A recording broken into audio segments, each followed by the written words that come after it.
बड़ा रिश्ता है माँ बाप का औलाद से। आज जवानों तुमसे पूछूं, यही माँ बाप जब तुम लेट आते हो रात में, अगर ये कहते थे कहां था अब तक, क्या कहते हो, मुंह बंद रखा करो, हम तुम्हें बच्चे दिख रहे हैं, तुम ठेकेदार हो हमारे। बेटे ये जवाब उस दिन सुनेगा तब तुझे पता चलेगा बाप क्या होता है, जिस दिन तेरी औलाद तुझे ये जवाब देगी। ये तेरे दुश्मन नहीं है, ये तेरे मुखालिफ नहीं, बल्कि तेरे हमदर्द हैं। ये तेरी खैर खागी में तुझे डांटते हैं। और याद रखना, जिस दिन ये चले गए उस दिन तू लेट आएगा, कोई तुझसे पूछने वाला ना होगा। तू अकेला घर में कदम रखेगा, रात के 1 बजे आना या 2 बजे, कोई तुझसे ये पूछने वाला नहीं होगा रात कहां गुजारी है।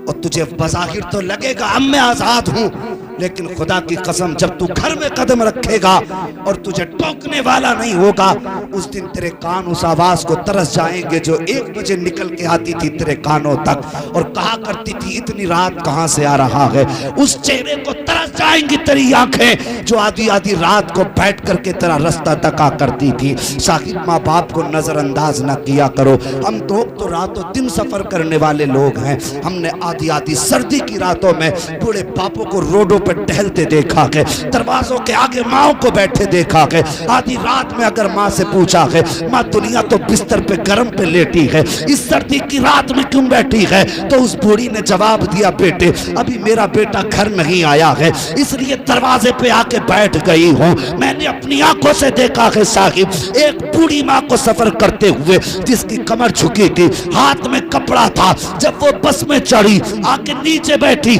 मैंने कहा माँ सीट पे बैठो, और उसके बाद मैंने कहा था माँ इस उम्र में कहाँ जा रही हो, तो उस बूढ़ी के जवाब ने रुला दिया था, मुझे रुला दिया था।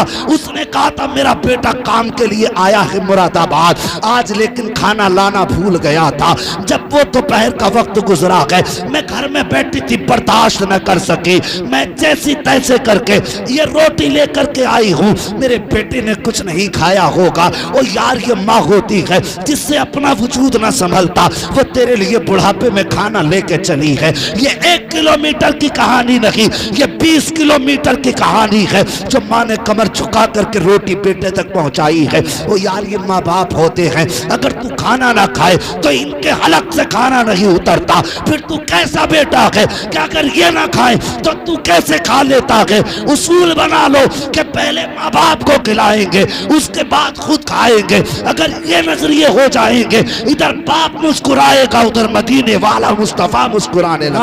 और साहिब ये माँ बाप होते हैं, ये इनके रिश्ते होते हैं। अल्लाह तौफीक दे तो जवानों बच्चों माँ बाप को कभी रूठने मत देना। मैं तुम्हारे बीच में तमाशा करने नहीं आया, खेल दिखाने नहीं आया,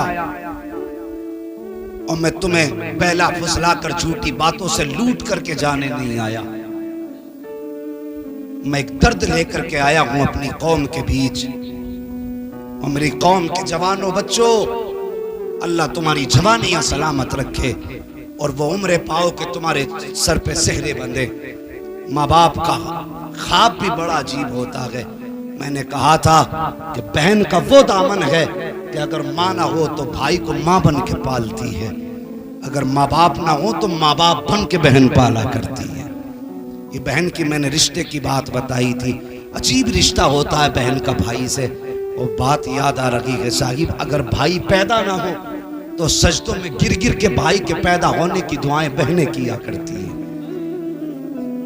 जब किसी भी बहन की गोद में भाई को देखती हैं, आंख में आंसू भर के कहती है या अल्लाह एक भाई हमें भी दे दे। और अगर भाई पैदा हो जाए तो माँ बन के बहनें भाई को पाला करती है।